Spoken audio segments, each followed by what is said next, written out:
always stuck in my head. SpongeBob and Patrick skipping work to ride the fishing hooks carnival and get pulled in the process. It's pretty straightforward. But now that we're older, the episode feels different.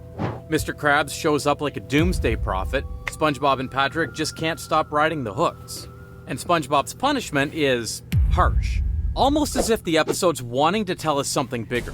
So I went back to rewatch it again, but what I found out is shocking, to say the least. And once you see what it really might be about, you'll never watch it the same way again. Immediately, the episode starts with a weird scene, above Bikini Bottom.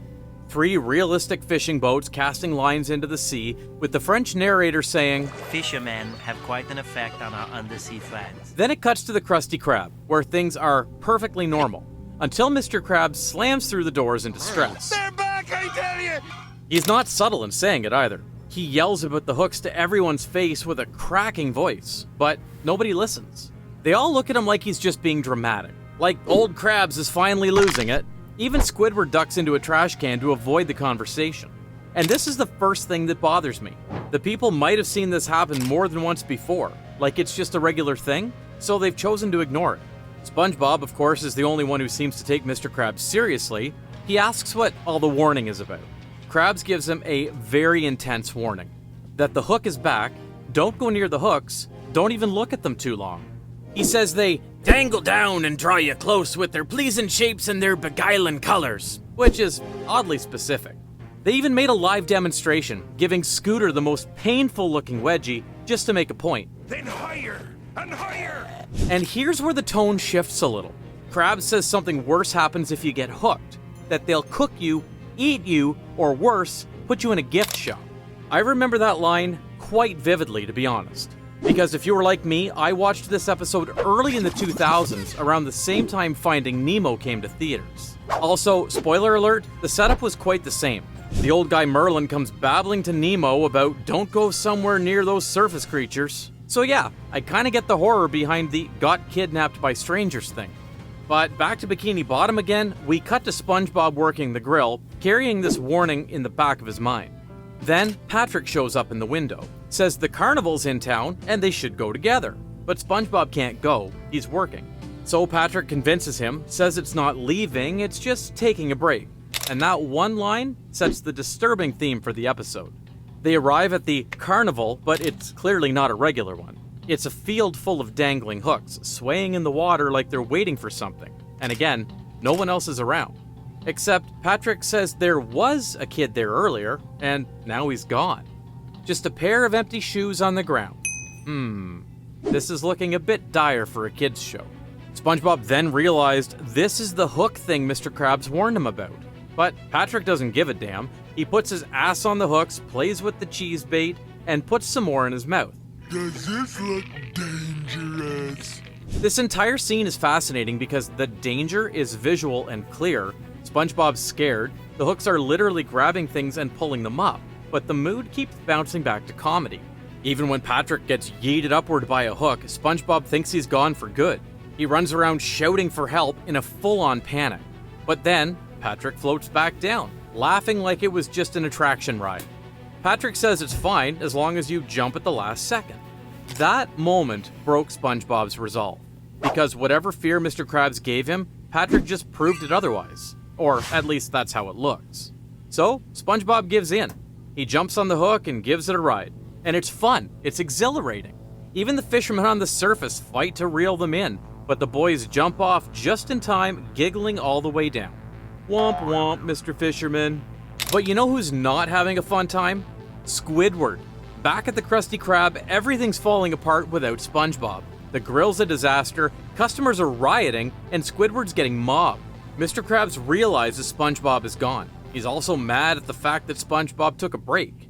No one's taken a break at the Krusty Krab since the chum famine of '59. He starts tracking SpongeBob with his nose and finds both of them playing with the hook. So Krabs slams into a rock trying to stop them. And when they float back down, Krabs doesn't hug them, he snaps. He tells them what really happens when you go up too far. Apparently the gift shop wasn't the worst fate either. He says, you end up vacuum-packed in a can of tuna, with nothing to look forward to but the smell of mayonnaise. Fortunately, both of them apologize. They promise to stop. They even recite a sailor's vow. Yo ho, near the hooks we'll never go. And if the episode ended there, it would just be a funny little cautionary tale. Sadly, it doesn't. Cut to the next day, SpongeBob says he's ready to prove himself. He wants to be loyal and trustworthy to Mr. Krabs. But then Patrick calls him over again. Same field, same hooks. SpongeBob actually resists now. Said that he made a promise. Again, Patrick doesn't care. Says that he had his fingers crossed and Krabs is a dummy. Even goes as far as pulling the choosing friends card. But SpongeBob holds his ground. He actually pushes the hook away, calls it a liar and a deceiver. My boy really learned a lesson. Just kidding. SpongeBob comes down laughing, thinks he's fine, until he turns around and realizes he's actually hooked. In the pants, too. So he panics. He runs to Mr. Krabs for help, but he doesn't come right out and say it. He tries to hide it. You know, play it casually, pretend it's not a big deal. But it doesn't last long. He finally confesses and shows that he's hooked. It's in there pretty deep. And what happens next is kind of surreal. Mr. Krabs says there's only one thing to do, to take his pants off in front of the girls. It's time for embarrassment, ain't it? Well, SpongeBob did remove his pants, but the hook is still there, because it's also hooked in his underwear. Now, with Pearl and all her friends watching, SpongeBob has to go all the way. Krabs also says it's fine if he couldn't. He's just gonna search for another fry cook and puts up a help wanted sign. But after one final pull from the hook, the underwear snapped. The sign launched SpongeBob back and smacks him into the window of the Krusty Krab, naked. The girls obviously made fun of him. But as one final twist from the episode, turns out it's Squidward who placed the hook all along. It's all a plan with Mr. Krabs to give SpongeBob a lesson. And the final shot is SpongeBob running home, crying, while everyone else is just fine. Or not really. A tuna can gets shipped off to Patrick's house, which contains Patrick in it. That's the end. There's a lot to process here. It's funny and weird, obviously, but watching this episode as a kid, I get the clear message not to play with fire, especially the stuff adults clearly told you not to do. It will only bring disaster. Even more, SpongeBob's character is well depicted as an innocent child, so that's clearly emphasizing the tone of this is a naughty kid who got punished kind of episode. But now that we're grown adults, this episode just feels different. Maybe it means more. Something much more dark and unhealthy, to be precise. Spot unsafe sites. What if this episode isn't really about the hooks? What if I told you this is a story about temptation, peer pressure, and about what happens when you fall into something you don't fully understand, disguised as a kid's cartoon? Most people already know the drug metaphor take. The hooks look fun, they're dangerous, Patrick's reckless, SpongeBob gets peer pressured, it all lines up.